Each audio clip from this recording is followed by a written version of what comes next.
Egunon guztiei eta eskerrik asko gaur hemen izateagatik ERC inguruko mintegi honetan.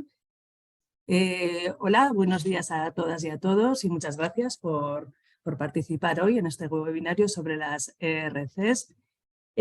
Bueno, antes de comenzar quería dar simplemente dos anotaciones.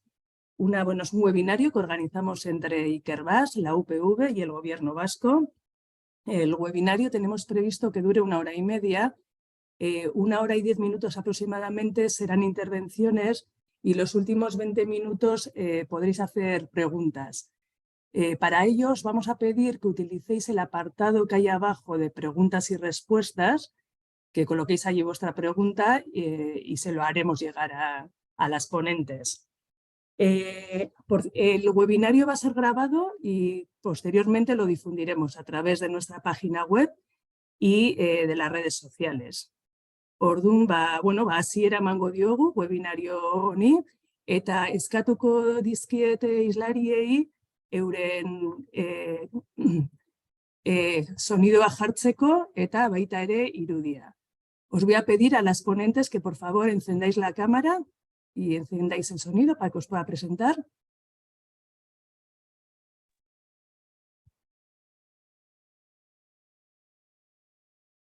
Vale. Bueno, ongi etorria guztiei eta eskerrik asko hemen izateagatik.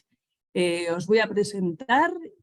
Por una parte tenemos a Amaia Esquisabel, que es la directora de investigación del Gobierno vasco. Eskerrik asko, Amaia. Estefanía Muñoz, que es la National Contact Point de las IRCs. Gracias por venir, a Estefanía. Miren Cajaraville, que es evaluadora de las ERCs y es catedrática de la UPV en el PIE. Mariana Astiz, que es ha conseguido la última convocatoria de la CRC, una Consolidator, y es investigadora en el BERC Achucarro. Y por último, Ione Isasa, coorganizadora del webinario y el punto de referencia en la UPV-HU de las ayudas ERCs. Pues nada, bienvenidas a todas. Y te voy a pasar la palabra, Maya, y al resto os voy a pedir que por favor quitéis tanto el sonido como la imagen. Vale, eskerrik asko eta cuando quieras, Amaya. Eskerrik asko, Ainhoa, eskerrik asko al resto de participantes. Egunon guztioi, buenos días a todas y a todos. Egunon y bienvenidos a este Infoday sobre las ayudas del programa ERC. Desde el Gobierno vasco quiero agradecer a Ikerbasque y a la Universidad del País Vasco la organización de este Infoday y la presencia de Estefanía Muñoz, Punto Nacional de Contacto de estas ayudas, y de las investigadoras Miren Cajaraville y Mariana Astiz, y también de Ione Isasa, que, como había comentado Ainhoa, viene desde la Universidad del País Vasco de la Oficina de Proyectos Europeos. Como más tarde va a explicar Estefanía, las ayudas del Consejo Europeo de Investigación son uno de los pilares de la política científica de la Unión Europea. Pilar que tenía una dotación presupuestaria en H2020 de más de 13.000 millones de euros y que se incrementa hasta los 25.000 millones de euros en el nuevo programa Marco Horizonte Europa. Y sobre todo, además, son unas ayudas, como sabéis, que cuentan con un gran prestigio entre la comunidad científica internacional. Estos programas, como no podía ser de otra forma, son complementarios a la política científica de Euskadi, en la que la formación, atracción, retención y repatriación de talento investigador es una de sus claves. Claves que materializamos a través de la Fundación Vasca para la Ciencia Ikerbasque y de los diferentes programas de ayudas que lanzamos, bien directamente o bien a través del plan del sistema universitario y sus contratos programas que tenemos con las 3 universidades del sistema universitario vasco, Universidad del País Vasco, Euskal Herriko Unibertsitatea, Universidad de Deusto y Mondragón Universitatea. De hecho, tanto en el plan estratégico de Ikerbasque como en el plan del sistema universitario vasco, se han establecido acciones que tienen como objeto reforzar la captación de ayudas del Consejo Europeo de Investigación, de forma que podamos obtener al menos 3 nuevas ayudas ERCs cada año, con una mayor captación además en áreas de ciencias de salud y de ciencias sociales y humanidades. Esta acción ya se estableció en el plan anterior, se acaba de aprobar ahora el plan nuevo, y sí que con gran satisfacción podemos comentar que estamos obteniendo esos objetivos, estamos logrando esos objetivos y estamos obteniendo también más ERCs, como el caso de la ERC de Mariana, en ciencias de la salud y también en ciencias sociales y humanidades. En estos últimos años, de hecho, tenemos en la actualidad 19 ERCs activas y estamos superando, como os decía, los indicadores que he comentado. Y además somos la tercera comunidad autónoma en ERCs por millón de habitantes. Por tanto, y gracias a la ayuda de todos vosotros, esperamos seguir en este buen camino. Este InfoDay, por tanto, espero que os sirva para conocer mejor este programa, para beneficiaros de la experiencia de estas dos investigadoras que han participado en el mismo, tanto como evaluadora en el caso de Miren, como beneficiaria en el caso de Mariana, y por tanto, y en definitiva, que os animéis a presentaros. Son programas muy competitivos, son complicados, pero con la ayuda de las oficinas de proyectos europeos, de las universidades y de los centros de investigación de Euskadi, con la ayuda de los puntos nacionales de contacto que os pueden asesorar en todas las subidas y bajadas de la convocatoria, y por supuesto con la ayuda de investigadores que han participado en el mismo, como es este caso, esperemos que podáis desentrañar todas las dificultades del programa, os animéis a presentaros y por supuesto tengáis éxito en el mismo. Eskerrik asko, una retagatik, como decía, ánimo, y con esta breve presentación cedo la palabra a Estefanía, que os va a comentar todas las características del programa. Eskerrik asko eta ánimo. Muchas gracias, Amaya, por la presentación y muchas gracias a Ikerbasque por la organización de esta jornada. Voy a compartir la pantalla.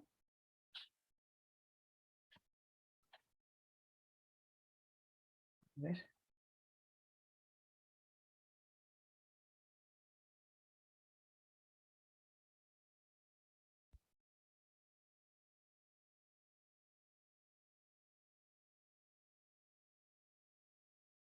¿Me confirmáis que lo veis bien, por favor?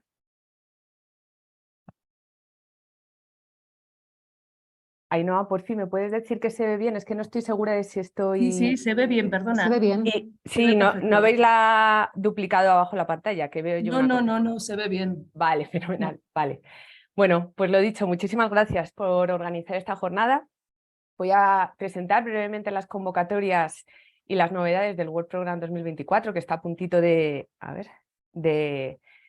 dar a la luz los próximos días, seguramente antes del 11 de julio. Y voy a seguir este índice, voy a presentar las características del programa, las principales novedades, me voy a centrar en las convocatorias individuales, Starting Consolidator y Advanced Grant, que son las que mayor atracción o mayor demanda tienen desde las instituciones en general. Y voy a dar breves datos sobre cómo está España en el ERC y cuál es nuestro apoyo estatal y algunos enlaces de interés. Bueno, lo primero es que... Ahora. Es que tengo aquí yo un...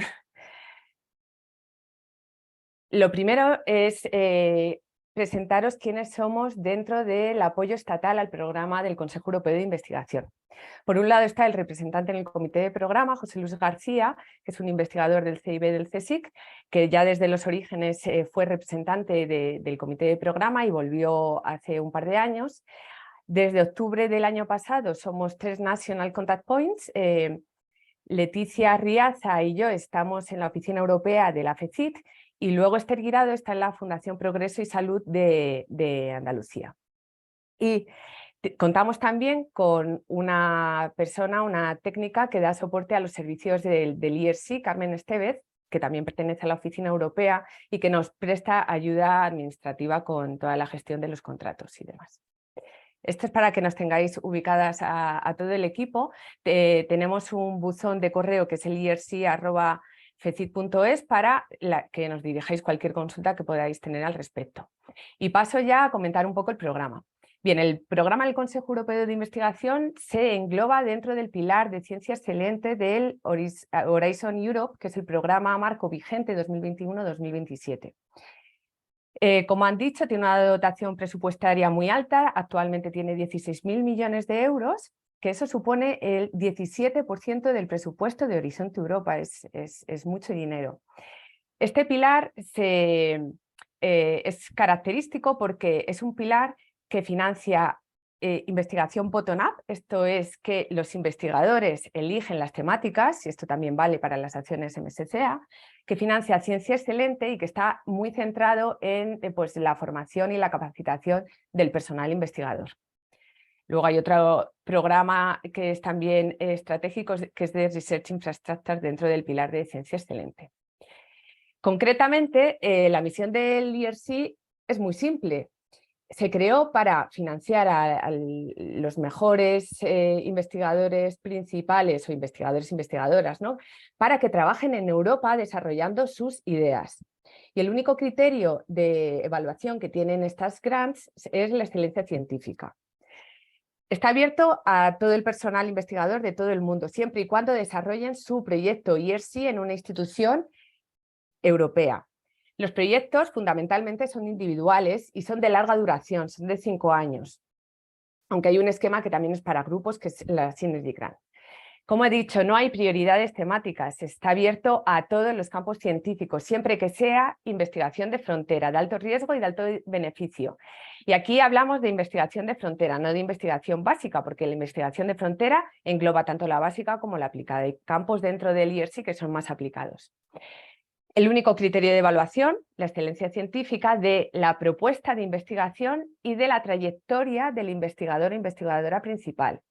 Y también una de las características de este programa es que está evaluado por el personal científico internacional de alto prestigio, no como en el resto de Horizon Europe o Horizon 2020, si estáis familiarizados, que la evaluación también la realiza personal de gestión o personal tecnólogo. No, aquí la evaluación, o sea, es un programa para científicos, ideado por científicos y evaluado por científicos. Está como que todos siguen las mismas reglas de juego. Una vez que se obtienen estas grants, pues el personal de investigador tiene gran independencia, reconocimiento y visibilidad. También una de las características de este programa, y que es diferente al resto de programas del Horizonte Europa, es que está gobernado por su Scientific Council, que es un órgano colegiado compuesto por 22 científicos muy reconocidos, ¿no? A nivel mundial, de mucho prestigio. Y la misión de estas personas es decidir qué estrategia científica va a seguir el programa. También van a controlar la calidad de los procesos de evaluación y también van a decidir la estrategia de comunicación con la comunidad científica. Estas personas son designadas por la Comisión Europea en un proceso abierto que se hace público, ¿no? En donde pueden optar las candidaturas y hay un comité que identifica a las personas que luego formarán parte del Scientific Council. Y tienen un mandato de 4 años renovable una vez. Ahora mismo, desde 2021, está presidido por María Leptín, que viene del EMBO, de haber sido directora del EMBO durante 10 años. Y bueno, las personas que componen este consejo científico pertenecen a todos los ámbitos científicos, ¿no? Para tener una representación. Actualmente solo tenemos una investigadora de instituciones españolas, Mercedes García Arenal, que pertenece al CSIC de Ciencias Sociales. Y luego también otra característica es que la implementación de las convocatorias, la gestión de los proyectos, etc., no la lleva la Comisión Europea. La Comisión Europea lo que hace es dar la dotación presupuestaria y las grants las implementa la agencia ejecutiva del ERC. Por tanto, este programa tiene como mucha independencia tanto en la gestión de las convocatorias como en el diseño, ¿no? A través del Scientific Council.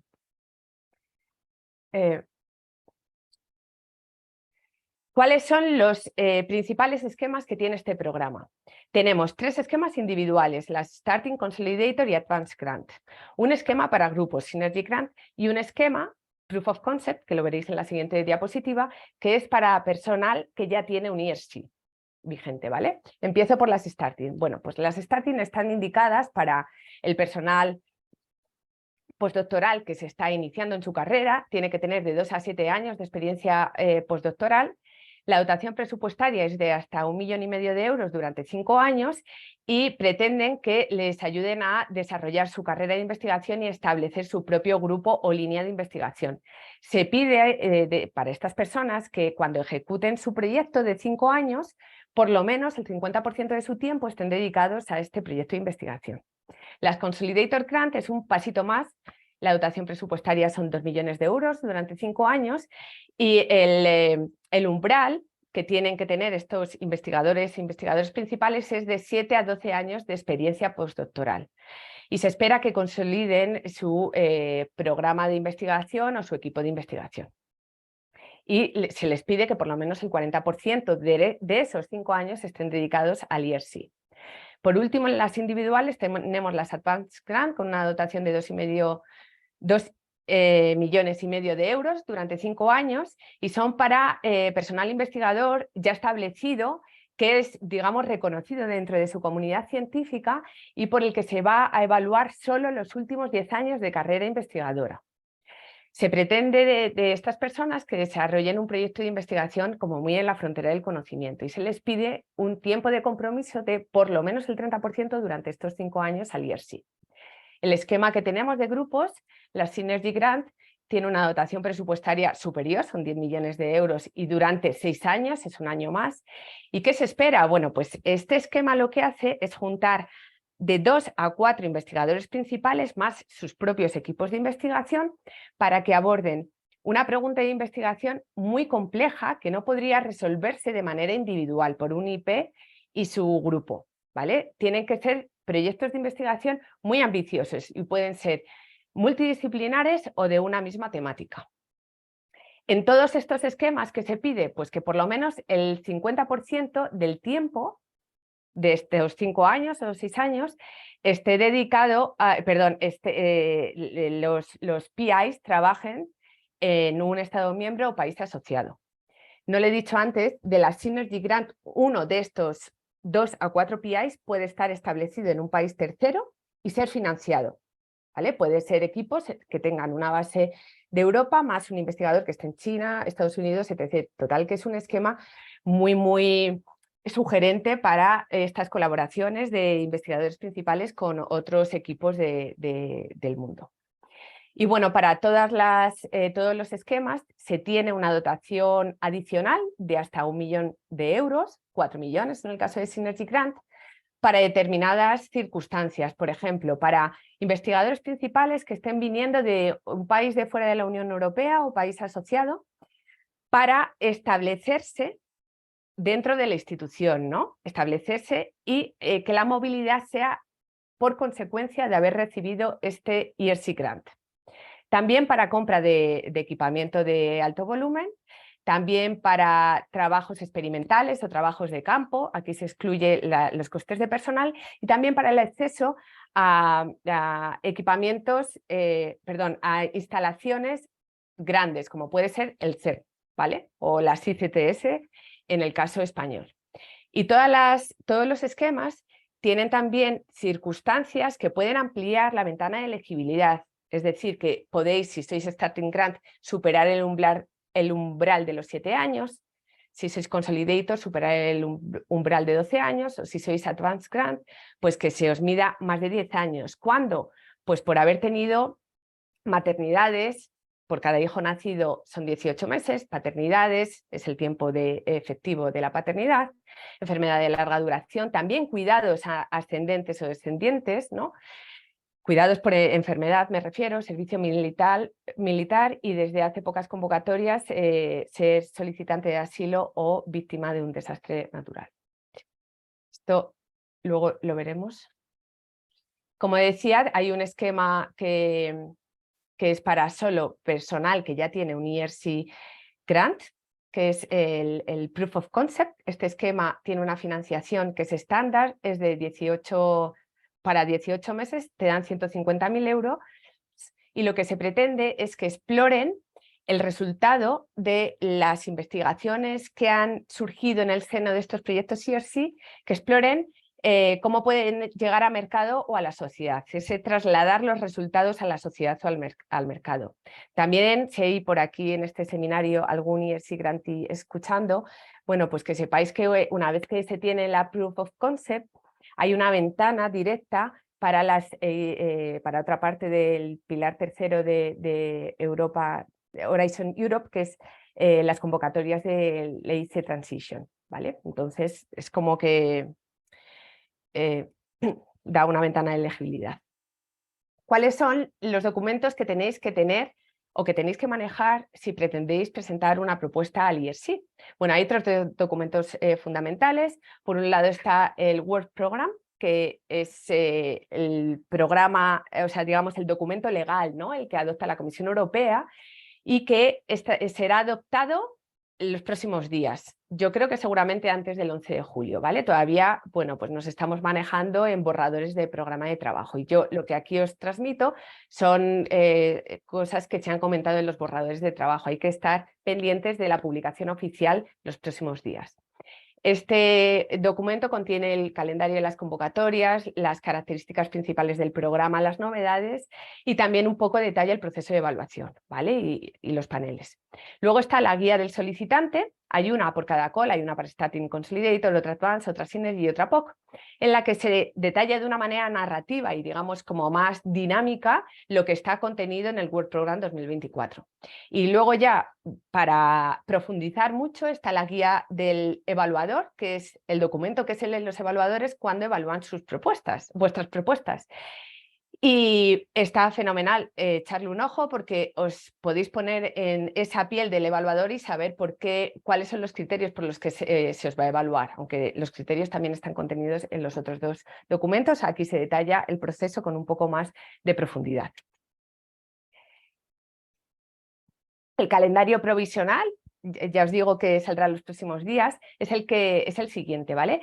Starting Grant cerrará a finales de octubre. Consolidator Grant, atención aquí porque ha habido un adelanto y cerrará a mitad de diciembre de 2023. Venía cerrando las últimas convocatorias en febrero, así que bueno, pues ahora contamos, digamos que con 2 meses menos de preparación. Advanced Grant vuelve a cerrar a finales de agosto y Synergy Grant cerrará a principios de noviembre. Proof of Concept pasa de tener 3 convocatorias a tener 2, solo va a tener 2 cortes en marzo y en septiembre. Y bueno, novedades aquí respecto al budget es que ha habido un incremento de 100.000 millones para la Synergy Grant, va a haber más dotación presupuestaria. Y en este budget que está aquí contemplado no están las dotaciones de los países asociados, porque bueno, sabéis que seguramente Reino Unido todavía no ha firmado el acuerdo de asociación de Horizonte Europa, entonces una vez que se incorporan los países asociados, este budget, digamos, que se ve aumentado, ¿no? Y lo decidieron sacar el budget de los países asociados por esta cuestión con Reino Unido, porque es casi un 15% del presupuesto del IERSI. ¿Y cuáles son las principales novedades de este programa de trabajo? Bien, hay cambios en la evaluación de las propuestas, y esto es importante. Habrá personas que estéis familiarizadas con estas convocatorias y seguramente hayáis escuchado en alguna charla las características que tenían los perfiles de los investigadores principales. Por ejemplo, ¿y a qué hago referencia? Bueno, pues antes se decía, un Starting Grant por lo menos tiene que tener una publicación sin su director de tesis o como main author, y se le va a valorar 5, y también patentes, y también monografías, y luego tiene que tener también expediciones si su campo de conocimiento aplica. Bueno, pues esa prescripción sobre los profiles de los investigadores principales lo han suprimido, ¿vale? Lo han suprimido y va a ser, digamos, igual para todos. Ahí el currículum vitae y el track record, ¿vale? En su plantilla lo que han hecho es fundirlo. Antes eran 2 páginas y 2 páginas, ahora lo han fundido en 4 y daré un poco más de detalle de cómo son esas 4 páginas. La evaluación estará centrada principalmente en el proyecto de investigación, antes que en la trayectoria del investigador. Esto se venía haciendo, o sea, no es algo nuevo y de hecho cuando veáis el Work Program no pone el peso que va a tener el currículum vitae ni la propuesta de investigación. Esto lo han hecho así a propósito, ¿vale? Lo que se va a hacer es instruir a las personas que van a evaluar vuestras propuestas, los panel members y los referees externos, y se les va a hacer un énfasis de que se enfoquen principalmente en el proyecto de investigación. Y lo que han hecho también con respecto a los criterios de evaluación es hacerlos más ligeros. Antes, por ejemplo, había mucha confusión con qué se entendía por high risk, high gain, siempre en todos estos seminarios, ¿dónde está ese umbral, ¿no? Bueno, pues han suprimido, por ejemplo, la mención al high risk, high gain. Ahora lo veremos más adelante. Con respecto a la convocatoria de Advanced Grant, cambia un poco la forma de que se va a percibir la contribución financiera y se va a ir a un sistema que se llama lump sum, que es una forma de pagar, digamos, el proyecto en función de haber completado las actividades. Esto no quiere decir que si habéis completado la actividad y el resultado no ha llegado a ser exitoso, os dejen de pagar, sino que se van a fijar en la terminación de las actividades. Y esto va a, digamos, facilitar mucho la gestión de los proyectos, porque no va a haber financial reports entre medias. ¿Vale? Ha habido una reorganización de los paneles. Han sumado un panel, ahora ya no tenemos 27, tenemos 28. El panel nuevo se llama de Estudios Culturales y de Arte, y ha habido una reorganización de algunos paneles, el LS3 y el LS5. ¿Vale? Y con respecto a la evaluación que cambia, bueno, pues va a haber una especie de restricción a las propuestas que pasen a la segunda fase. Solo van a poder pasar hasta 44 propuestas por panel. Aquí, cuando lo hemos comentado siempre, bueno, pues hay como mucho pánico sobre esto. Os quiero comentar, para vuestra tranquilidad, que pasen, o sea, que haya más de 44 propuestas invitadas en el Step 2 ha pasado, digamos, 4 veces en Starting Grant y en 2 paneles. O sea, que va a ser, en general, no hay tantas solicitudes como para que no se pueda, que se alcance este umbral de 44. Así que en este sentido, por favor, que ya desde ya relajación, ¿no? ¿Qué va a pasar entonces? Que ahora se hace un nuevo score en el Step 1 y va a haber también una A. Antes había una B y una C y ahora va a haber una A. No te invitan a segunda fase, pero no vas a tener restricciones a presentarte en los años siguientes. Y lo vamos a ver un poco con más detalle. Me centro en las convocatorias individuales Starting Consolidator y Advanced Grant, porque mañana tenemos un seminario monográfico de la Synergy Grant, que estáis todas las personas invitadas, si os interesa este esquema, y como se va a profundizar mucho en esta convocatoria, me ha parecido más adecuado por también cuestiones de tiempo centrarme en las individuales. Bueno, el profile, ¿qué cambia? Como os he dicho, cambiaba un poco, ¿no? Con respecto a las otras convocatorias. Sí se va a seguir pidiendo en las Starting Grant que por lo menos una publicación importante sea como main author o sin el director de tesis. Esto es para ya mostrar un poco, ellos quieren ver que hay pruebas de independencia y de madurez, ¿no? Y es por eso que se centra. Pero, por ejemplo, en el profile de las Consolidator Grant, lo único que se dice es que tiene que haber tiene que ya haber evidencias de independencia de investigación, sin detallar cuántas publicaciones o cuántos logros de investigación se han de tener, ¿no? Y el profile de Advanced Grant, bueno, pues queda igual. Tienen que ser investigadores reconocidos en su campo de conocimiento. ¿Y cómo lo van a medir, ¿no? Este profile? Bueno, pues la plantilla que recoge la parte curricular y del track record, como he dicho, se condensa en 4 páginas. Este cambio está motivado por la adopción de la Declaración de San Francisco, en donde, bueno, pues se hace más énfasis en valorar la calidad de los logros de investigación y no tanto la cantidad. Por ejemplo, estaba prohibido en la convocatoria pasada comentar sobre el impact factor de las revistas dentro de la parte curricular, y también por la firma de Coara. Entonces, ¿qué se va a pedir?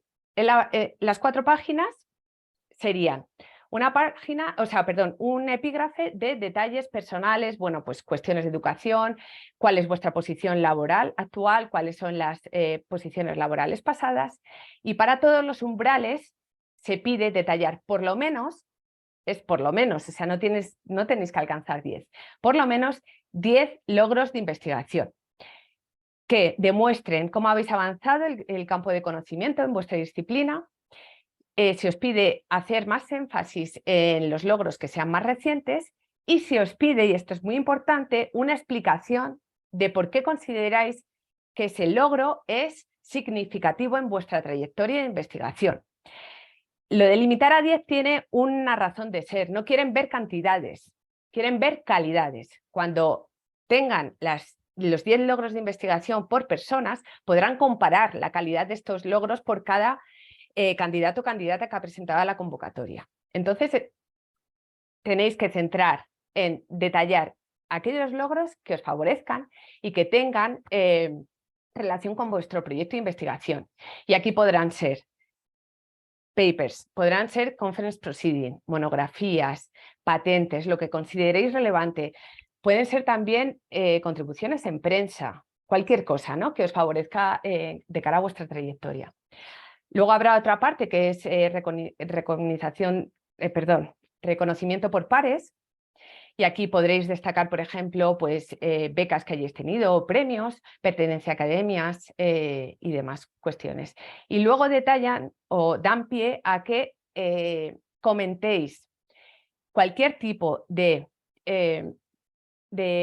break que hayáis tenido en vuestra carrera y cualquier tipo de trayectoria no convencional. Por ejemplo, hay personal investigador que ha pasado parte de su carrera en la empresa y ese tiempo en la empresa la ha nutrido para luego desarrollar parte de su carrera académica, ¿no? Pues ese tipo de itinerarios de investigación también los van a contemplar positivamente y aquí lo podéis detallar narrativamente. Y bueno, otras contribuciones que hayáis hecho a la comunidad científica. Esto de la narrativa de los logros de investigación no es algo nuevo, de hecho, de igual manera lo venía haciendo el personal de investigador, ¿no?, cuando detallaba sus publicaciones y sus logros. Y aquí os pongo un ejemplo para que veáis cómo se puede implementar de dos propuestas que están en abierto, ¿vale? Esta es de Marco Baroni y aquí detalla, por ejemplo, él en sus papers cuál es la contribución y cómo ha participado en estas publicaciones. Las fechas de corte para Starting Consolidator y Advanced Grant. Bueno, Starting Grant tendréis que haber defendido la tesis entre el 1 de enero de 2017 y el 31 de diciembre de 2021. Consolidator 2012, 2016 y para Advanced Grant no hay criterios de defensa de tesis, ni siquiera el personal que solicita esto tiene que tener tesis. Hubo un cambio el año pasado y es que no afecta, para los títulos expedidos en España no afecta, ¿vale? Pero si hay personas que se han sacado el título, sobre todo en instituciones de Reino Unido, tened en cuenta que la fecha de elegibilidad para vuestro PhD es la de la viva date, ¿vale? La fecha de defensa, no luego la que hayáis tenido correcciones y luego otra presentación, sino la fecha de defensa oral. Y estas son las circunstancias que dan pie a la ampliación de la ventana de elegibilidad, que ya las he comentado brevemente: maternidad, paternidad, enfermedad de larga duración. No me detengo aquí. ¿Cuál es el budget que podéis solicitar? Bien, 1,5 millones starting, 2 consolidator, 2,5 para las Advanced Grant durante 5 años, ¿vale? Y hasta 1 millón de euros más por esos supuestos que hemos comentado antes para si son PIs que se mueven a Europa, para compra de equipamiento grande, para el acceso a instalaciones como ICTS o, bueno, Research Infrastructures. Y luego para costes experimentales, trabajo de campo, por ejemplo, estos serían trabajos experimentales en ciencias de la vida o trabajo de campo en arqueología, por ejemplo. Todo este funding se evalúa durante la evaluación, ¿vale? Cuando decís hasta cuánto mínimo es un major equipment, bueno, pues que sepáis que el IRC no da definición sobre esto porque el IRC es así, es muy de no encasillar para dar pie a que adaptarse a todos los campos de conocimiento, ¿no? Podríamos estar hablando de equipamiento que sea mayor de 250.000 euros, por ejemplo. Y todas estas necesidades se evalúan durante la evaluación. La contribución financiera os van a dar el 100% de los costes elegibles, más 25% de los costes indirectos. En estos costes directos podéis incluir vuestro coste de personal, ¿vale? Si sois PDI de la Universidad del País Vasco podéis incluirlo. Si sois, incluso si estáis en paro, podéis solicitar al IRC incluir vuestro coste de personal. Tenéis que tener en cuenta que sí aplican las reglas de la host institution y tendréis que tener las tablas salariales. También como costes directos se contempla la compra de equipamiento, infraestructura, de otras cuestiones. Normalmente se va a costes de depreciación del equipamiento, pero también desde 2023 se permiten solicitar costes capitalizados. ¿Esto qué es? Que si tenéis una compra de equipamiento muy grande, ¿vale? Imaginaos 200.000 euros, podéis cargar al IRC el 100% del coste, no solo la depreciación, siempre y cuando lo podréis justificar, ¿vale? Justificarlo mucho con vuestra host institution y en función de las necesidades científicas que tenga vuestro proyecto. Se aplican las reglas de la host institution, ya lo he dicho, el IRC es muy flexible y os va a permitir hacer modificaciones de enmiendas al acuerdo de subvención. Solo hay que entregar 2 informes científicos a mitad y a final del proyecto y 4 financieros, y recibís entre el 25 y el 40% de prefinancing para empezar, ¿no? Se espera que los fondos se gestionen por parte del investigador principal, y también tenéis que saber que estas ayudas son portables, os las podéis llevar a otra institución si vuestras condiciones de vida cambian durante estos 5 años o, bueno, por cuestiones científicas. Como novedad para 2024, es que en Advanced Grants se implementa, ya lo he dicho, el LAMSAM. ¿El LAMSAM qué es? Pues esta contribución entera, ¿no? Predefinida para todo el proyecto. Por ejemplo, el LAMSAM del Proof of Concept del ERC está prefijado a 180.000 euros, ¿vale? En Advanced Grant no hay no prefijan, ¿vale? Puedes solicitar hasta 2,5 millones más 1 millón de euros más si tienes esas circunstancias, pero puedes solicitar lo que necesites. ¿Y cómo vas a hacer el diseño? Pues el diseño será en función de la estimación de costes y estará relacionado con las actividades que se hagan en el proyecto, ¿vale? La contribución estará basada en la terminación de las actividades, no en el resultado científico que obtengáis, porque son las ERC, aunque ya no aparezca esto de la high risk, son proyectos de riesgo científico y puede que no tengáis el esperado resultado. No pasa nada, se pagará por actividades completadas. También la portabilidad se puede hacer con este esquema de LAMSAM, ¿vale? ¿Qué va a implicar? Que durante la preparación de la propuesta vais a tener que dar más detalle en el budget, vais a tener que calcularlo por costes de personal y poner tablas de depreciación, etc. Y en la propuesta van a centrarse un poco más en verificar bien la estimación de costes, porque una vez que la propuesta se apruebe, la tabla desaparece del Grant Agreement. Esto lo iremos profundizando a medida que se apruebe el Work Program y con los webinarios que hagamos para Advanced Grant antes de primavera, ¿vale? Así que, bueno, pues iremos dando mucho más detalle porque todavía está un poco en el aire desde el ERC. La host institution, ¿cuál puede ser? Cualquier entidad legal, público-privada, también empresas que esté en un Estado miembro, país asociado. No es criterio de evaluación, ¿vale? Lo que sí es que vais a tener que recopilar de la host institution una letra de compromiso que tenéis que adjuntar en la solicitud.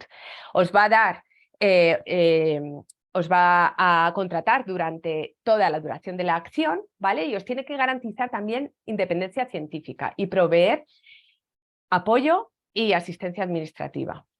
Y ella firma el Grant Agreement y vosotros con ella el Supplementary Agreement. ¿Cómo es la propuesta? Bueno, está compuesta de 2 partes, 2 plantillas, una parte B1 y una parte B2, ¿vale? Las plantillas son documentos en blanco y esto vuelve a ser una acción deliberada del Consejo Europeo de Investigación. Lo dejan en blanco para dar cabida a todos los campos científicos y para permitir que tanto el personal investigador como los campos científicos se expresen de la manera en la que mejor sean capaces de inspirar al panel y de convencerles sobre su propuesta metodológica. Tenéis que tener en cuenta que el proceso de evaluación se lleva en 2 fases. Hay una primera fase que está hecha por generalistas, que serían estas personas que están mirando vuestra propuesta desde una cierta distancia, porque no son muy especialistas de vuestro tema de investigación. Y luego en segunda fase pasa también a ser evaluado por expertos científicos que van a mirar con lupa vuestra metodología de investigación. ¿En base a qué? En base a los criterios de evaluación que establece el ERC. La propuesta completa se compone, por tanto, de la parte B1, la parte B2 y los formularios administrativos. Todos se entregan en un único deadline, pero se evalúa, ya he dicho, en 2 fases. En la primera fase, en Step 1, la parte B1 está compuesta de un abstract, la sinopsis extendida de 5 páginas y la parte curricular y el track record de 4 páginas que ya hemos visto. La parte B2, objetivos, estado del arte y metodología, 14 páginas. No se evalúa en el Step 1, ni siquiera tienen acceso, ¿vale? Por tanto, son documentos autocontenidos y toda la información esencial tiene que estar tanto en la B1 como en la B2. Y luego está la parte administrativa, que es información general, el budget, cuestiones éticas. os piden aquí detallar el tiempo de compromiso y podéis aquí detallar hasta 3 personas que no queréis que os evalúen la propuesta, ¿vale? Pueden ser personas de cualquier parte del mundo. Y luego en anexos, bueno, pues subir el título de tesis, la carta de la host institution, cuestiones éticas si tenéis, etc. Este es el panel, o sea, la estructura de paneles para 2024, 3 dominios científicos, ciencias físicas, ingeniería, ciencias de la vida y ciencias sociales. Marco en rojo los paneles en los que ha habido una reorganización y bueno, el nuevo, el de estudios culturales y arte, ¿vale? ¿Y cómo funciona el proceso de evaluación? Bueno, pues detrás de cada uno de estos 28 paneles hay unos panel members, ¿vale? Y estos paneles además se subdividen en campos científicos. De tal manera que cuando vosotros enviáis la propuesta tendréis que indicar un panel primario. Y de ese panel, la primera keyword está relacionada con el panel primario y de 2 a 4 podéis poner de 2 a 4 keywords de cualquier panel, ¿vale? También os dejan detallar free keywords, que son en texto libre, vosotros lo ponéis. También podréis tener otro panel secundario si lo consideréis conveniente porque sea una propuesta muy multidisciplinar. Cuando digo que los paneles tienen subpaneles, me estoy refiriendo a que, por ejemplo, este de Human Mobility, Environment and Space tiene estas keywords, ¿no? Hasta 10 keywords, de tal manera que la composición es bastante amplia de cada panel. Detrás de estos paneles científicos hay personas, ¿vale? De 2 a 18 panel members por panel científico. Durante la evaluación solo conoceréis a los panel chairs. Y aquí pongo un ejemplo de cómo se publica el panel chair de los Advanced Grants.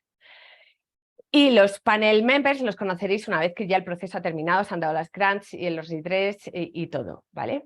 Pero sí tenéis que saber que habrá, digamos, un experto por cada una de estas keywords. El panel funciona de una manera generalista, ¿vale? Y funciona también por años alternos. Los años pares tendrán la misma composición, los años impares tendrán la misma composición. Entonces podéis hacer, digamos, podéis pensar que el panel de Starting Grant 2024 será parecido al panel de Starting Grant 2022.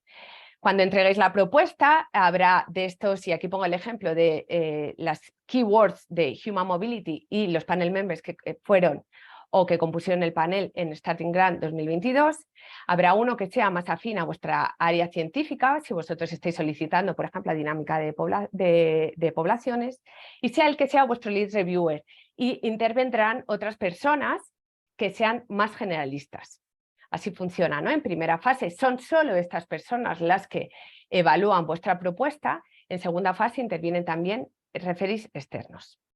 De tal manera que empieza el step 1, se nominan a estas personas que serán lead reviewers, las personas de los panel members que sean más cercanos a vuestra área científica, intervendrán también 3-4 personas de todo el panel y se leen vuestras propuestas en remoto y las evalúan. Y luego hay un panel de consenso, un panel meeting.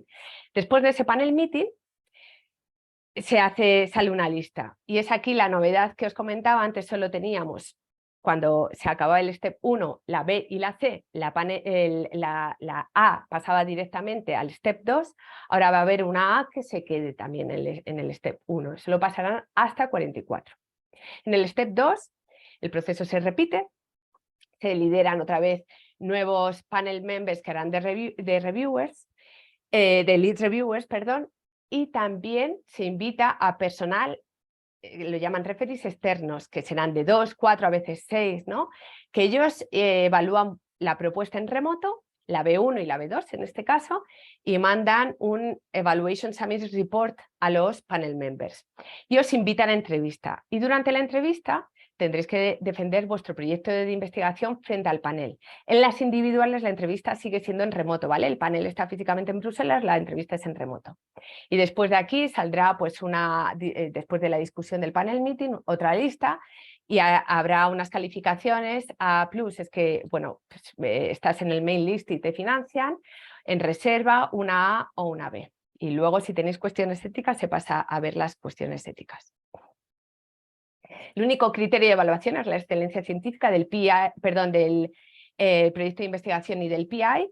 Esto es un draft, ¿no?, de los criterios de evaluación. Está atentos a lo que se publique ahora en las próximas semanas, los han, digamos, dejado como más limpios. Se van a centrar en el impacto del proyecto de investigación, igual manera como antes, si estáis abordando retos importantes, si vais más allá, vuestros objetivos más allá del estado del arte, proponéis nuevos conceptos, nuevos enfoques, desarrollos entre disciplinas. También se van a fijar en el enfoque científico si estáis proponiendo algo de naturaleza rompedora, y aquí ya no se lee el high risk, high gain, sino de naturaleza rompedora y si es ambicioso.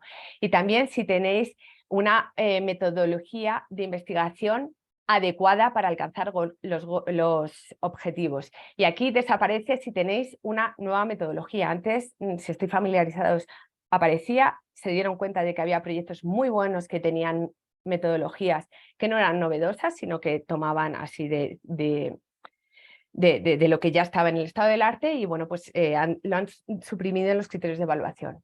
Y sigue presente de si los recursos, tiempos y vuestro compromiso es el adecuado. En el PI, que van a ver si sois capaces de, o si ya habéis conducido o dirigido investigación de frontera, si ya habéis tenido evidencias de creatividad y de pensamiento original. Desaparece también la palabra independiente y van a valorar si tenéis el expertise adecuado para ejecutar el proyecto. Las restricciones a las submission son iguales, ¿vale? Una C pues te limita para, por ejemplo, si presentáis en 2024 te limita hasta 2027, una B hasta 2026 y está esta nueva parte de que el score A no va a generar restricción de cara a la presentar al año siguiente, el score A en primera fase de la evaluación. ¿Qué dicen los evaluadores de quién es un ERC competitivo? Bueno, pues los evaluadores piden claridad, ¿vale? Pues que la propuesta no tengáis tonos vagos y vayáis bastante directos en la escritura de la propuesta. Calidad también frente a cantidad en vuestros logros de investigación. Ahora es muy evidente con este cambio en los templates. No quieren CVs como súper mega brillantes, hay también un rumor de hay que ser un premio Nobel, no, lo que quieren son trayectorias adecuadas a vuestra propuesta de investigación, adecuadas, ¿vale? O sea, tiene que haber una relación. Quieren también siempre que expliquéis, ¿no? Que os concentréis en la narrativa, que expliquéis vuestras contribuciones y que si hay algo que sea, digamos, especial en vuestro campo de conocimiento, en vuestros propios méritos, que lo comentéis de manera narrativa. Tenéis que pensar que habrá panel members generalistas que puede que no entiendan si publicar en una revista A o B sea importante en vuestro campo científico, pues dejárselo claro, ¿no? Si así lo es. Claridad en las etapas postdoctorales, es decir, si por ejemplo no habéis cambiado de institución en vuestra carrera postdoctoral, podéis comentar cómo habéis ido, sí, cambiando en los años, ¿no? Y quizás habéis tenido pues más independencia o más liderazgo dentro del mismo grupo de investigación, eso lo tendréis que explicar. Y cualquier hueco en vuestra trayectoria de investigación. En general, ¿por qué caen las propuestas? Pues por falta de coherencia entre lo que se ha hecho hasta ahora y lo que se propone. También porque pues faltan competencias clave, porque a lo mejor estáis planteando metodologías en las que no seáis muy expertos y tampoco hayáis planteado un plan de acompañamiento, ¿no? A través de personal que os pueda acompañar durante estos 5 años y porque la propuesta no está estructurada o no es ciencia de frontera, básicamente, es ciencia incremental. En cualquier caso, no os excluyáis de participar en las convocatorias del ERC. El ERC, bajo mi punto de vista y para también muchas personas, es digamos el programa estrella que tiene Horizonte Europa. La financiación europea da mucha libertad, os deja soñar, os deja plantear vuestra trayectoria investigadora, dónde os veis dentro de 20 años, lo podréis hacer con el ERC.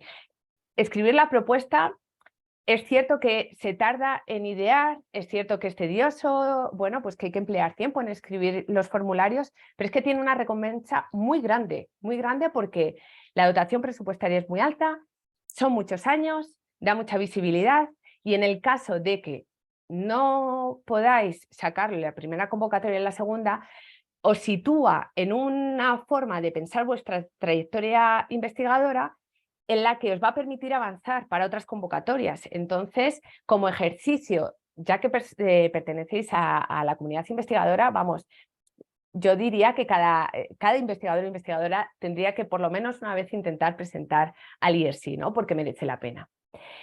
En cualquier caso, bueno, pues valorad tomar riesgo y explicar el impacto científico que tenga en función con los objetivos que estáis planteando y dar evidencias de que vosotras y vosotras podéis abordar este proyecto de investigación.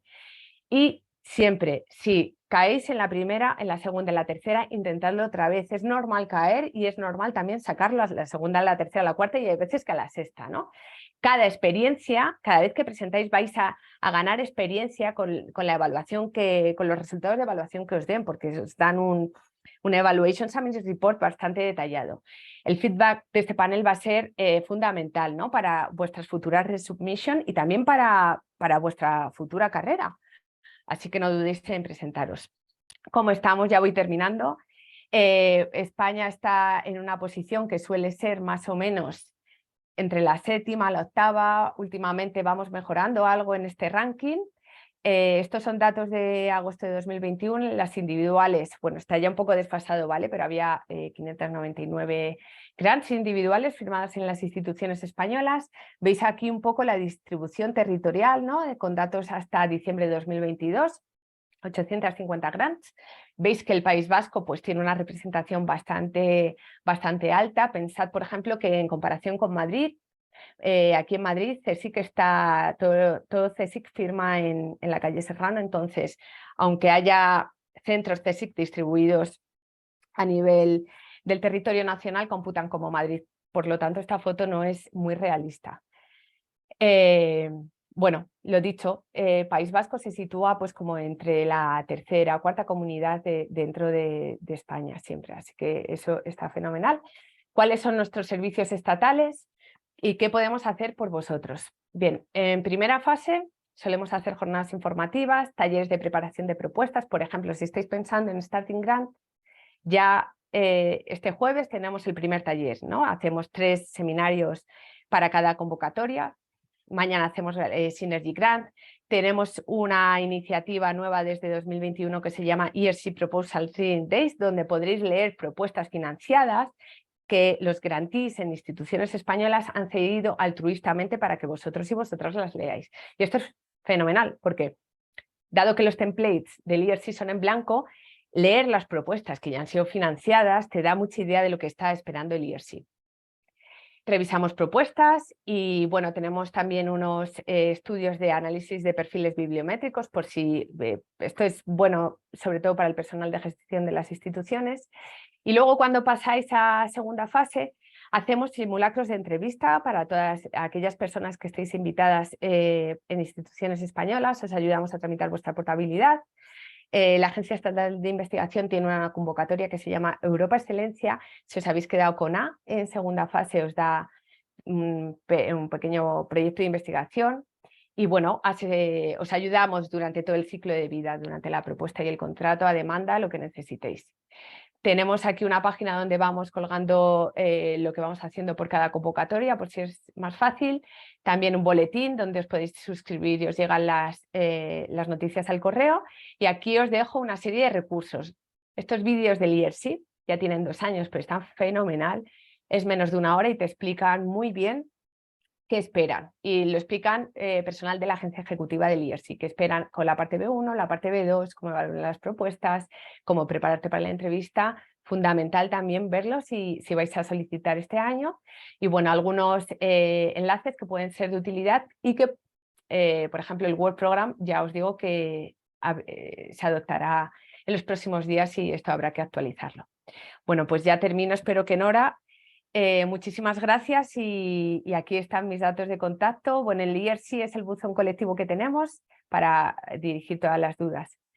Y quedo a vuestra disposición para las preguntas y para cualquier duda que tengáis en el desarrollo de vuestras propuestas y vuestros grants. Muchas gracias. Bueno, muchísimas gracias a ti, Estefanía. Ha sido súper interesante la presentación.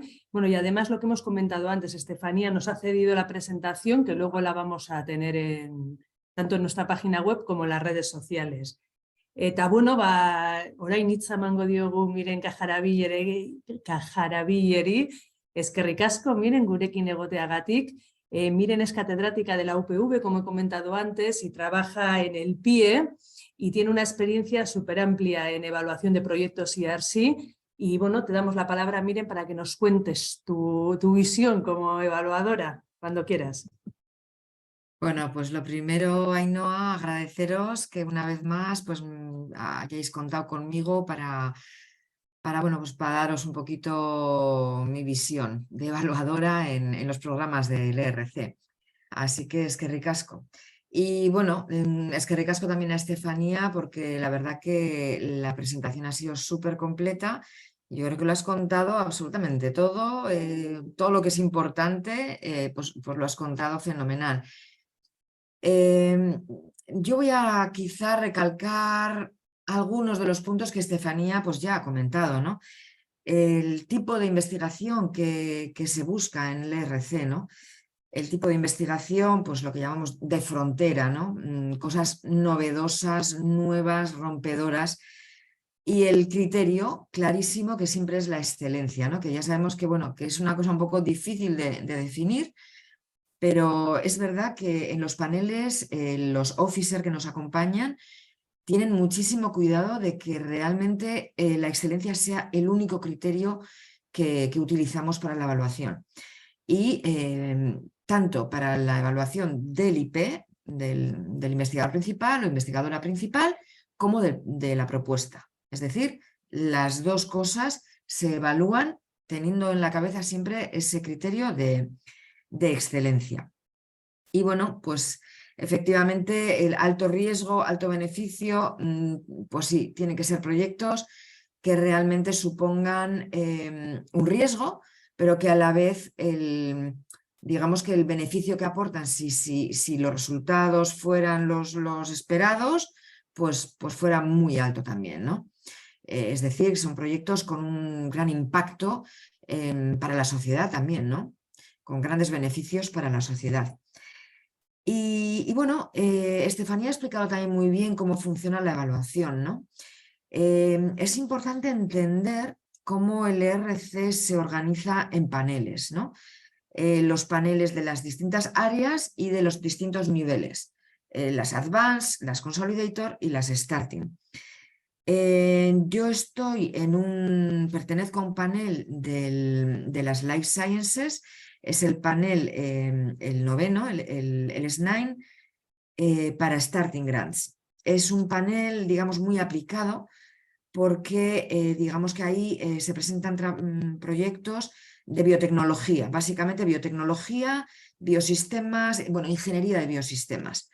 Entonces es biotecnología utilizando cualquier tipo de organismo, biotecnología ambiental, marina, que tenga que ver con industria alimentaria, con alimentación, aplicaciones en alimentación, cualquier tipo de trabajo aplicado en tanto de plantas, de animales, de microbios, todo lo que sea bioingeniería de células, de tejidos, de órganos, de organismos, edición de genes transgénicos y también biología sintética, aunque hay otro panel específico de biología sintética, aquí también hay muchas cosas aplicadas de biología sintética, biomasa, biofuels, todo lo que tiene que ver con bioseguridad, biohazard, ecotoxicología.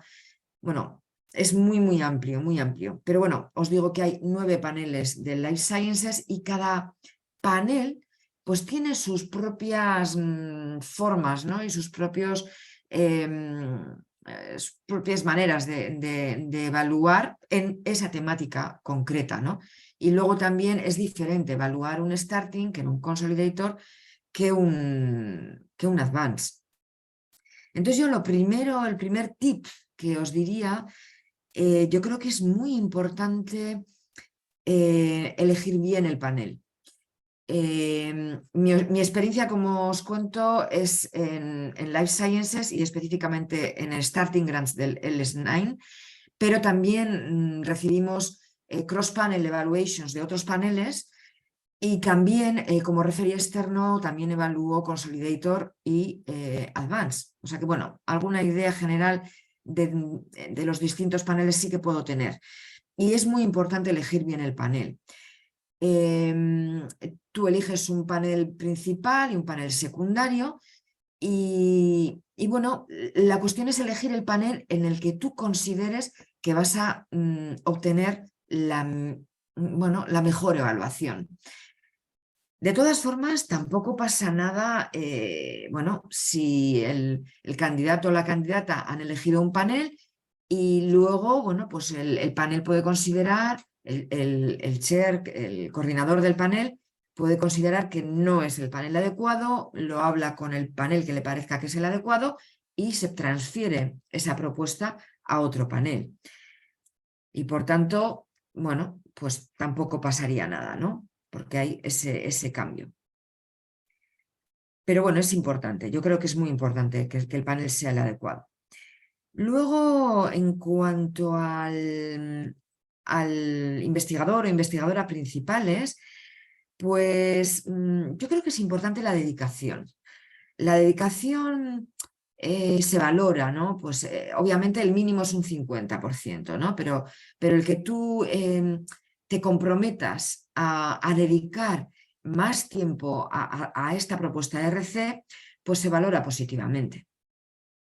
Luego una cosa que es importante, lo que ya ha comentado Estefanía, algún indicio, por ejemplo, y estoy hablando aquí de las starting, lo de la independencia, ¿no? Es importante que, claro, no pides una starting en cuanto has acabado la tesis doctoral, ¿no? Normalmente ya has pasado un primer periodo postdoctoral. Entonces es importante que haya una independencia con respecto a tus supervisores, ¿no? Tanto de la etapa predoc como de la primera etapa postdoc.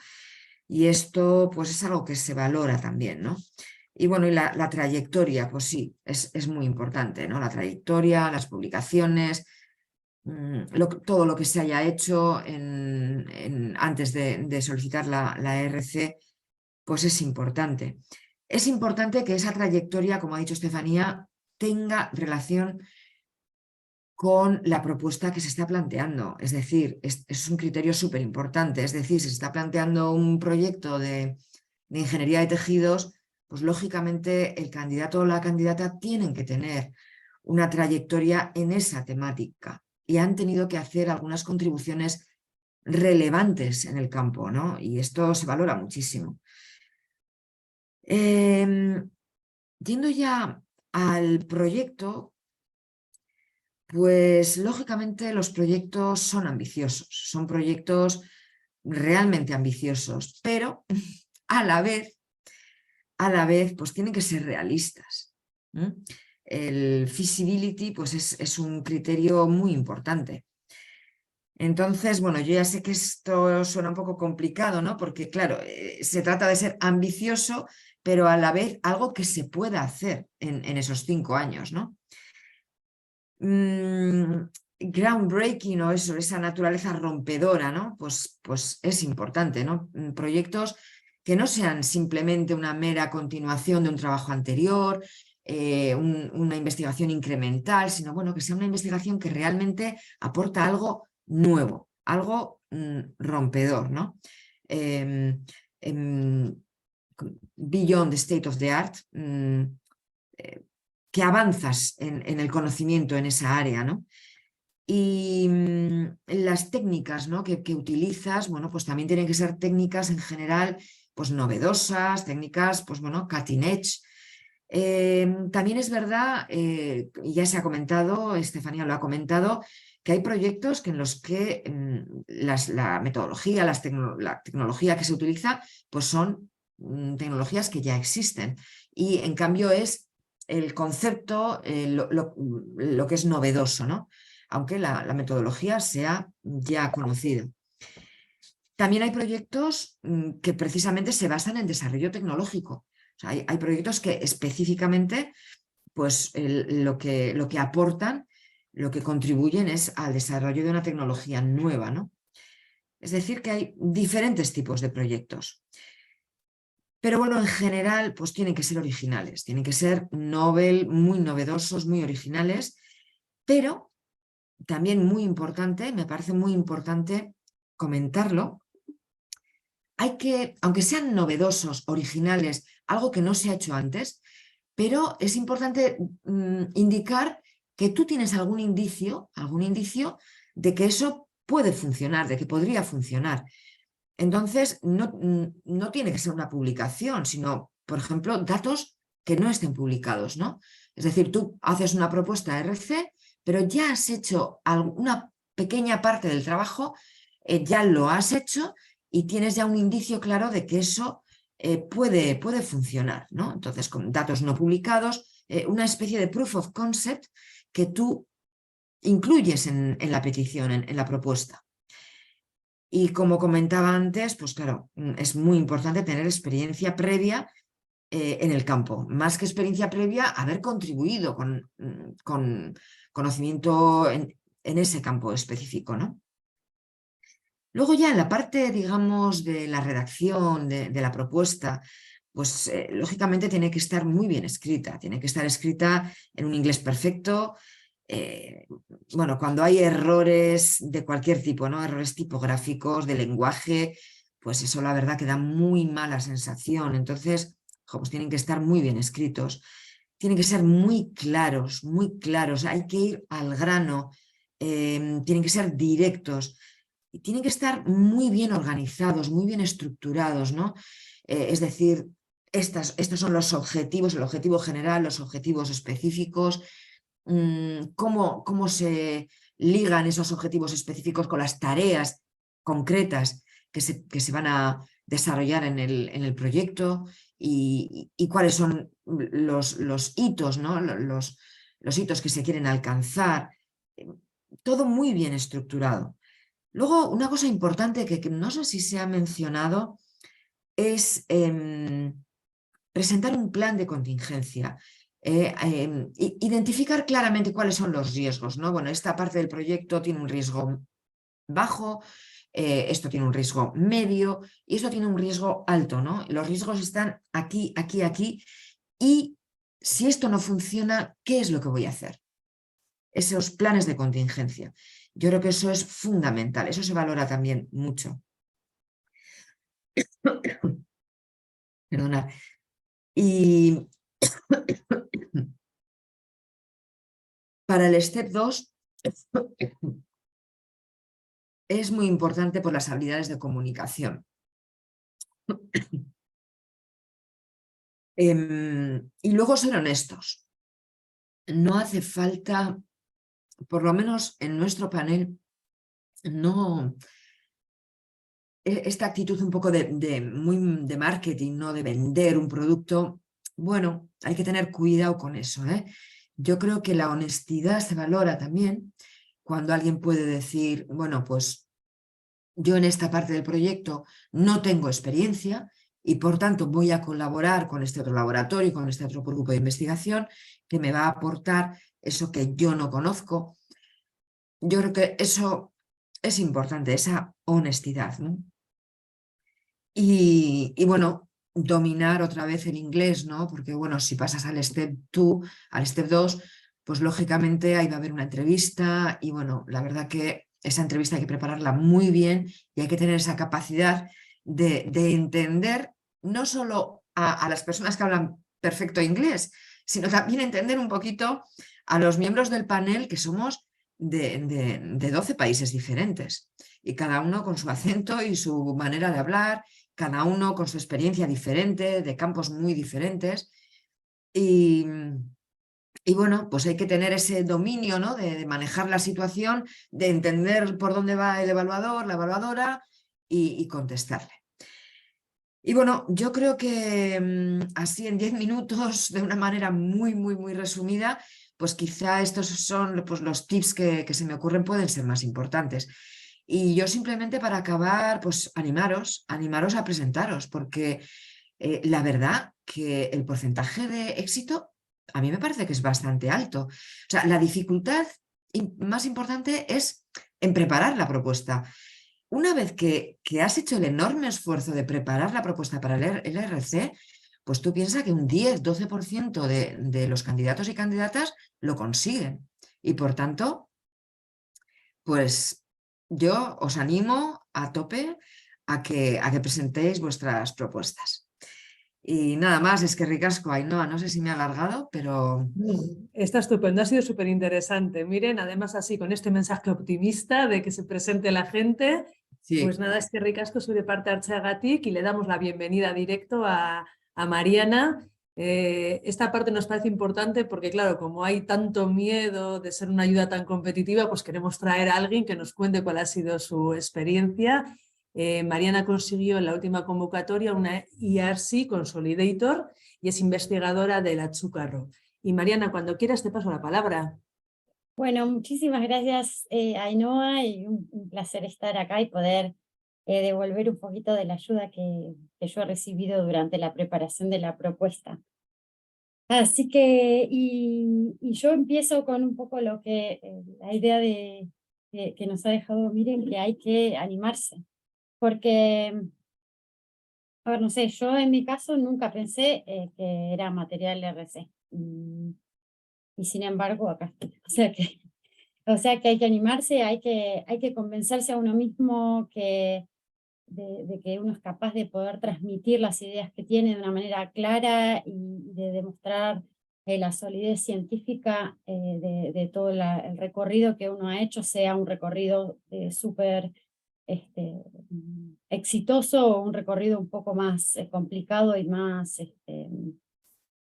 difícil y tortuoso que es lo que nos ha tocado a muchos. Así que yo creo que eso es fundamental, va a ser siempre un aprendizaje y una inversión de tiempo, porque una de las cosas que a mí la experiencia me encantó, por supuesto, obviamente viendo el resultado, claro que a uno le gusta más, pero me refiero a que es una oportunidad en la que uno puede sentar las bases de cómo quiere que sea su laboratorio, qué preguntas quiere responder, con qué, como un poco de planear de cara a los siguientes 5 o 10 años, cómo uno quiere que sea su laboratorio, en especial en Starting y Consolidator. Y para mí, o por lo menos en mi caso, creo que después de toda la experiencia de la aplicación, lo más importante es definitivamente la idea. No sé, alguna vez leí cuando estaba preparando el proyecto que la idea era que el proyecto generara un párrafo de un libro de texto que nuestros hijos, nietos estudian en la universidad, y dije, wow, ok, entonces es una idea que tiene que ser lo suficientemente generalista, tiene que ser una idea o una pregunta que todavía no tiene respuesta, y tiene que marcar una diferencia, ¿no? Y entonces por eso la única forma que yo he encontrado siempre para tener ideas que de alguna manera estén dirigidas a llenar un hueco de conocimiento es leer y leer y leer, y por mucho tiempo, por muchos años, conocer bien el campo, conocer quiénes son los otros laboratorios trabajando en lo mismo, conocer los approaches experimentales que se utilizan, qué es posible, qué no es posible, ir a congresos, hablar con la gente. Bueno, un poco, en mi opinión, de ahí nace de alguna manera una idea de ese tamaño, ¿no? O de ese tenor. Y luego, dos cosas que tenía yo en la cabeza antes de sentarme a escribir cada mañana, que también las escuché en estos, las aprendí en estos videos que mostró Estefanía, los links, que hay muy buenos consejos. La primera es que el proyecto tiene que responder 3 preguntas. Una, ¿por qué yo? Otra, ¿por qué ahora? O sea, ¿cuál es la necesidad de ese proyecto? ¿Y por qué ese proyecto? ¿Por qué ese diseño? ¿Por qué ese approach técnico? Y básicamente, de alguna manera, eso implica convencer de que financien la idea de uno y no la otra, ¿no? Digamos, mostrar como esa solidez. Y la otra cosa que siempre tenía en la cabeza todas las mañanas era los criterios de evaluación que les explicó muy bien Estefanía, en cuanto a qué tiene que tener el proyecto, esa ambición, ese alto riesgo, bueno, ahora se llama de manera diferente, pero la necesidad que sea el desafío, pero a su vez balancearlo muy bien con la viabilidad, con de alguna manera poder demostrar que sí, que la idea es una idea ambiciosa y que tiene riesgo de que uno no pueda responder las preguntas que se propone, pero que sin embargo está pensado basado en una solidez metodológica y una solidez un poco técnica, y que está bien diseñado y que está bien pensado, eh, eh, un poco eso, por supuesto, en los resultados previos, no solo en cuanto a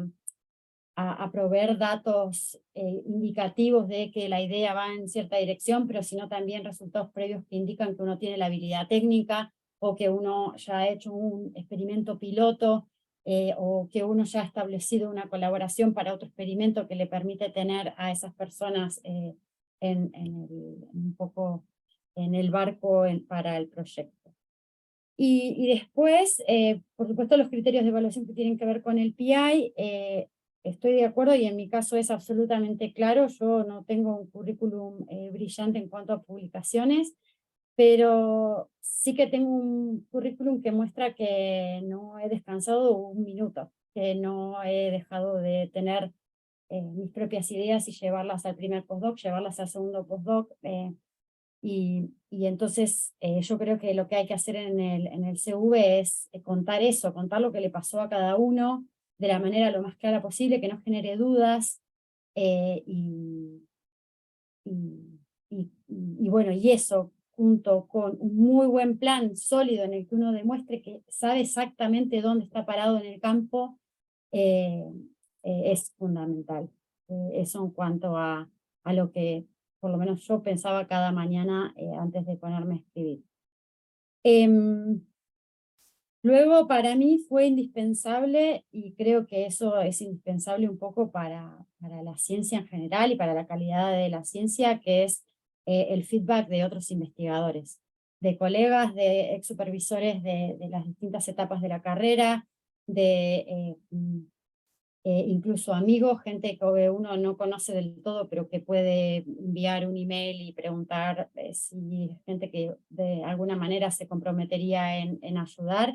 Y yo creo que eso es, para mí fue fundamental desde el día que decidí ponerme a escribir y planear el proyecto, contárselo a la gente, qué les parece, qué les intriga, no les intriga, les parece una cosa como muy loca, o les parece como soso, bueno, todo eso. Cualquier opinión es importante, y hay que también, pero entiendo yo que a veces es un poco difícil exponerse, ¿no? Porque uno tiene una idea que es algo creado, ¿no? Está en la cabeza de uno mismo, es difícil a veces exponerla para que sea criticado, para que sea hecha pedacitos, y cuesta a veces volver a uno reconstruirse y ganar de nuevo el ánimo para continuar. Pero en mi opinión ha sido absolutamente esencial la opinión de otra gente, de mis pares. Algunas opiniones las he tomado en cuenta, otras no, pero siempre, siempre, siempre la opinión y el consejo ayuda. Y bueno, y luego coincido con Miriam que es fundamental la elección del panel. Lo que yo hice fue no quedarme con la descripción del panel, ¿no? De la descripción o con las palabras claves. Yo fui a mirar quién era el chair del panel, eso es información que está disponible, y a ver, que creo que había una pregunta por ahí, los miembros del panel se recambian, creo que es en un 30%, pero uno puede mirar el panel de hace 2 años, o sea, ahora en la convocatoria del 24, se repetirá el 70% del panel del 22. y tratar de encontrar el mejor panel de manera que el panel sea capaz de evaluar la novedad del proyecto. Si uno manda el proyecto a un panel que no tiene ningún miembro con una expertise suficiente como para, aunque sea decir, uy, si esto es nuevo, uy, si esto no se sabe. Entonces, yo creo que eso es muy, muy importante, hacer un trabajo ahí de poco de investigación, a qué panel se envía el proyecto. Bueno, y estoy de acuerdo porque a veces genera muchas dudas el tema de cómo escribir la B1 y la B2. Yo creo que esa descripción que Estefanía ponía de que la B1 intriga y la B2 convence es muy gráfica. Bueno, y otra cosa es que hay que trabajar con tiempo, con tranquilidad, pero con buen ritmo. Y creo que eso, lo más importante también es buscar ayuda. El ministerio tiene un montón de ayudas muy, muy, muy útiles. Los Reading Days, la evaluación de las propuestas, las instituciones están siempre muy, muy por la labor de ayudar a terminar a hacer este trabajo, ¿no? Bueno, y por último quería comentar así brevemente mi experiencia en la entrevista. O sea, yo apliqué el 17 de marzo del 22, que lo tengo escrito acá porque yo no me acuerdo, el día de la entrevista sí que me acuerdo perfectamente, pero era el 13 de julio me llegó la invitación de la entrevista, y ahí tuve 4 meses y 10 días para preparar la entrevista. Y usé los 4 meses y los 10 días. Porque la entrevista es digamos, mis instrucciones decían que yo iba a tener 10 minutos de talk y 12 minutos de preguntas. Preguntas son abiertas, cuanto más preguntas se puedan responder, mejor. ¿Eso qué quiere decir? Que uno tiene que ser súper concreto, tiene que responder súper rápido y tiene que responder lo que se le preguntó. Y eso implica también a veces, o sea, incluye también el tiempo de interpretación de lo que el panelista quiso o el chair quiso preguntar. Y normalmente esas preguntas, por lo menos casi todas las que me hicieron a mí, estaban relacionadas con las críticas que habían hecho los reviewers sobre el proyecto, sobre todo sobre la B2, que fueron 8 reviewers distintos. Imagínense la cantidad de dudas que se les puede generar a 8 personas distintas. Entonces, una cuestión es tratar de utilizar el talk para anticipar todas las dudas que puedan haber surgido. Entonces, yo lo hice de una manera, digamos, mi estrategia fue como a 3 niveles.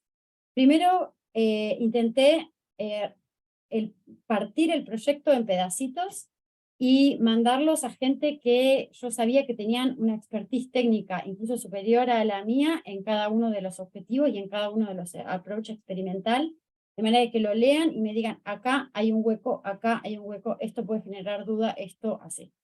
Entonces, de esa manera me aseguraba de blindar el proyecto, y cualquier cosa que a mí se me hubiese escapado que un reviewer experto podría ver, yo ya estaba anticipada y ya sabía cómo responder a una pregunta de ese tipo.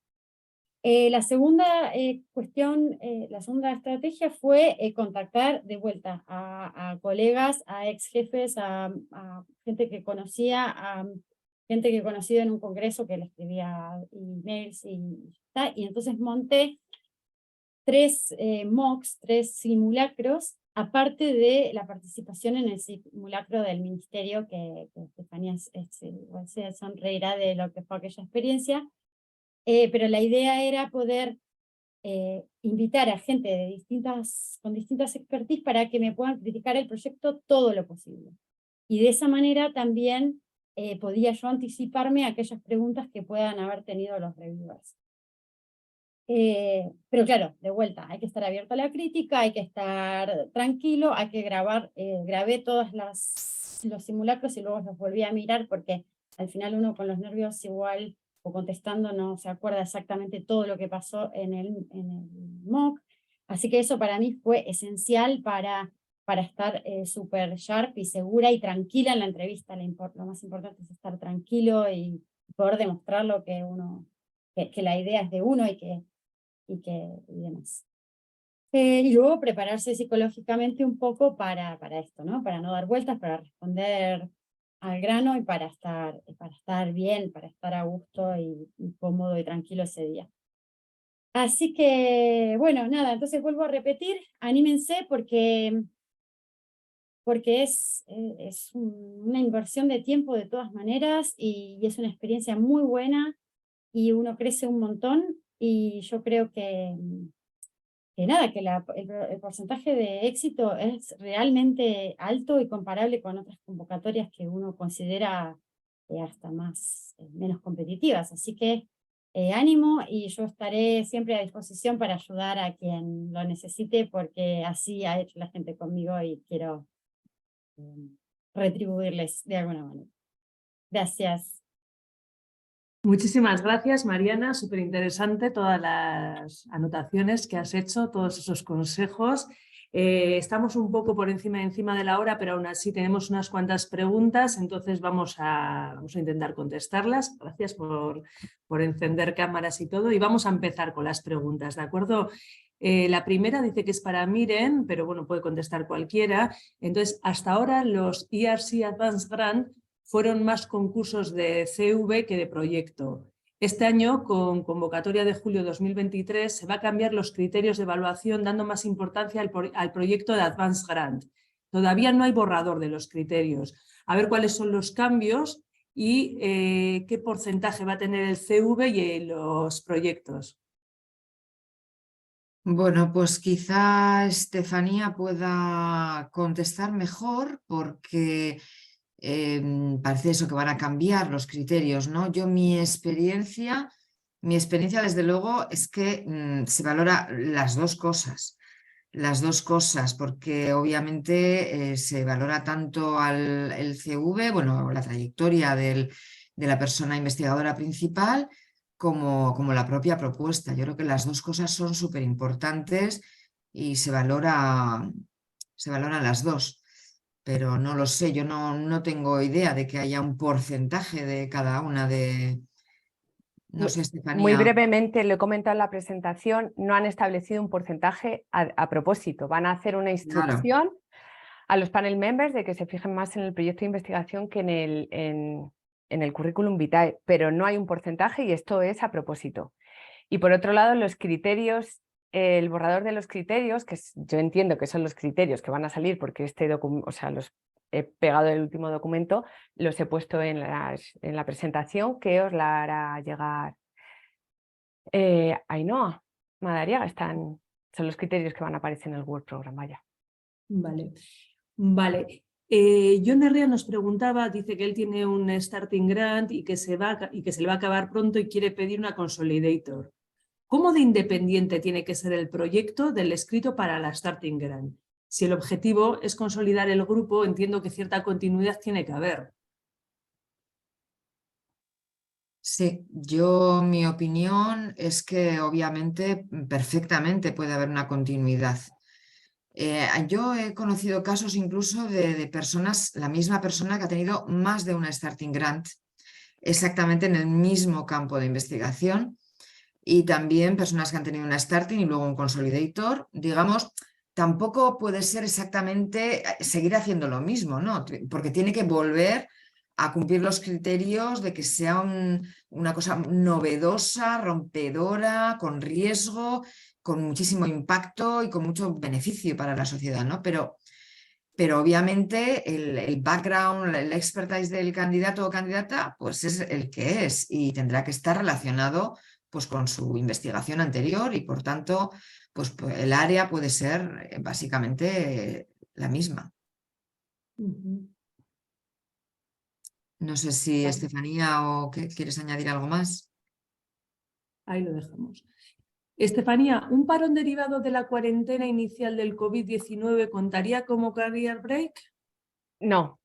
Eso desde hace ya 2 convocatorias lo podéis poner en la plantilla. Podéis decir que, por ejemplo, estuvieron los centros educativos cerrados y que tuvisteis una carga de cuidados mayor.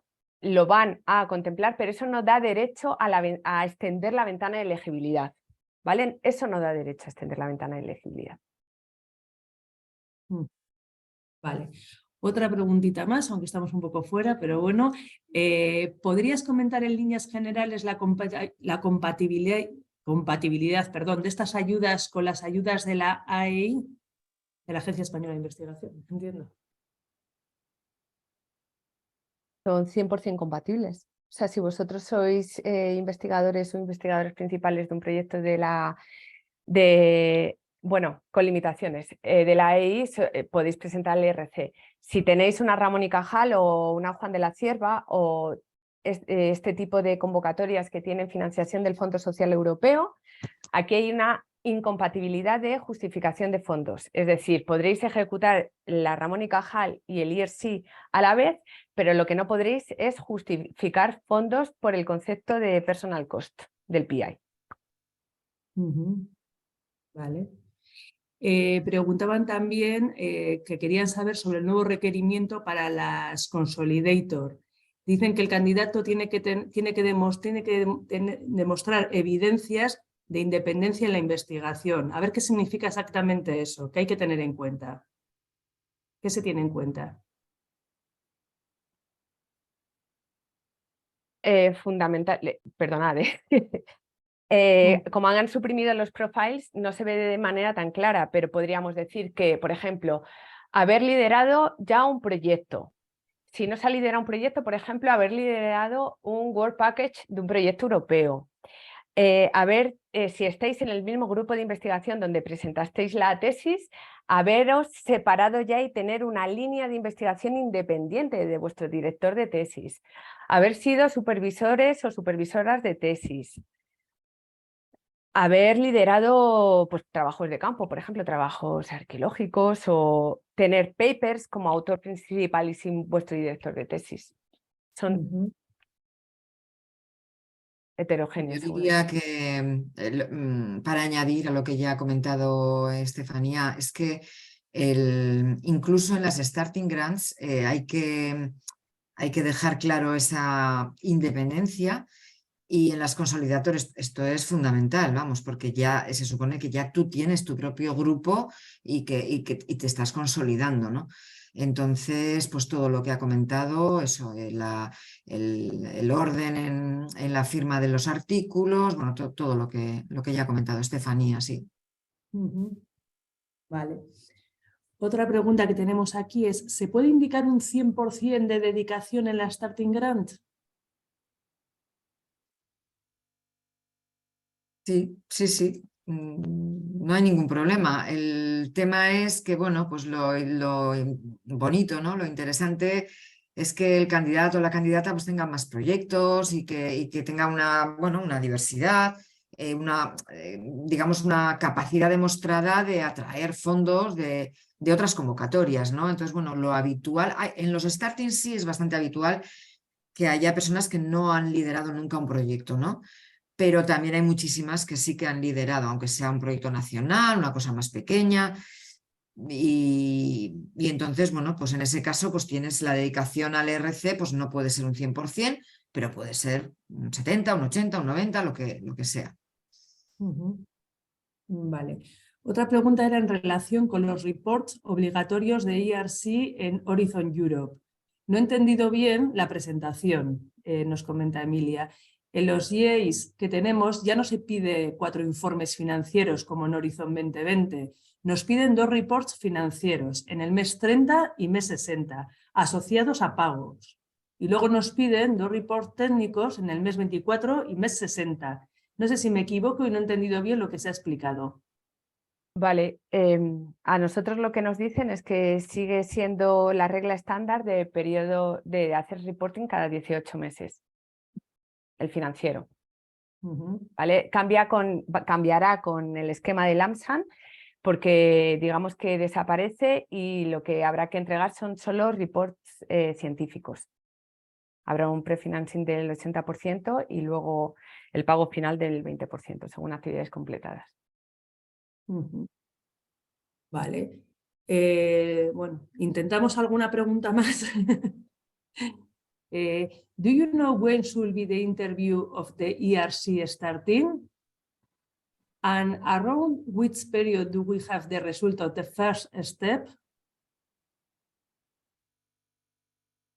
For the following starting grant call, we still don't know when exactly will be the panel meetings. So we don't have this information until maybe next week that the call will open. Vale. Y bueno, voy a hacer que seguimos teniendo, siguen entrando preguntas y voy a hacer la última pregunta ya. A ver, muchas gracias por este webinar tan interesante, nos dice Pedro Rodríguez. Mi pregunta tiene que ver con la independencia del director de tesis. Si no nos hemos movido del laboratorio donde hicimos la tesis, ¿podemos pedir una ERC Starting Grant? ¿El criterio de paper sin el director de tesis es obligatorio, aconsejable? ¿Sería más difícil obtener la ERC sin tener este criterio? Pues bueno, es lo que ya hemos comentado. Es un criterio que se valora. Hay una pregunta específica a los evaluadores de si el candidato o candidata tiene una capacidad demostrada de pensar de manera independiente. Y claro, cómo un evaluador o evaluadora puede realmente determinar si esa persona pues tiene esa capacidad. Pues al final lo fundamental es mirar eso, si esta persona ha dirigido una tesis o una tesina o otros trabajos, si ha publicado de manera independiente. Bueno, quizás a veces la experiencia mía en Life Sciences es muy habitual que, por ejemplo, tú estás en un grupo, en un laboratorio, y aunque te mantengas en ese mismo laboratorio, bueno, hay un momento en el que empiezas a firmar como senior, aunque siga firmando el director o directora de tesis, porque ha participado también en ese trabajo, pero bueno, tú firmas como último autor, como primero. Bueno, hay maneras de poder visualizar esa independencia también en las temáticas, ¿no? Si obviamente la propuesta pues ya es una temática que difiere de la que tú has desarrollado en tu tesis doctoral o en tu primer postdoc, pues eso también es indicativo, ¿no? Y hombre, pues sí, aconsejable. Pero bueno, no hay ninguna obligación, ¿eh? O sea, no hay un criterio que digas hay que publicar un artículo sin el director de tesis. ¿Es eso obligatorio? No. No. No, para mí, un pequeño comentario a este respecto, la posibilidad de que tengamos un espacio de texto para explicar quiénes somos y de dónde venimos y a dónde vamos, es lo que nos hace demostrar claramente si realmente somos independientes o no de nuestro director de tesis, más allá de los indicadores, por supuesto.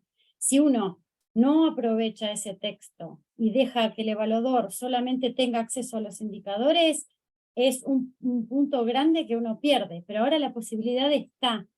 Entonces, para mí es esencial que uno mida exactamente qué pone y cada palabra que pone en la descripción de la trayectoria, que es exactamente lo que me pasó a mí. Yo no tengo grandes papers que mostrar, pero sí tengo otras cosas, y eso es lo que yo utilicé para demostrar que era capaz de llevar el proyecto y que era independiente y demás.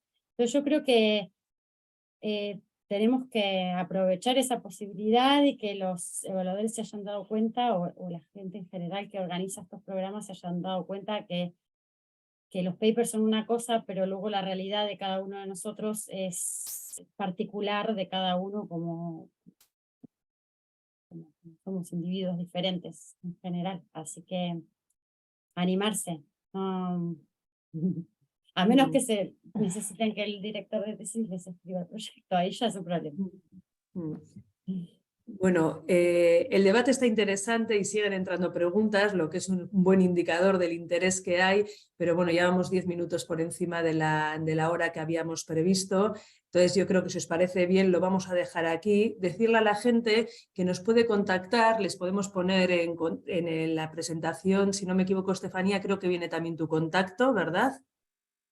Entonces, sí, viene el contacto de Estefanía, podéis contactar con ellas, podéis contactar con Ikerbas directamente, lo que consideréis, pero yo creo que sería importante que lo dejáramos aquí.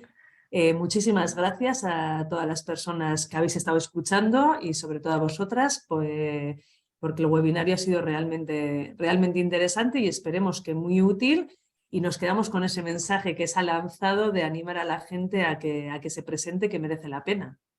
¿Vale? Eskerrik asko menizateagatik. Agur, agur. Agur. Muchas gracias. Chao. Es que casco. Yes.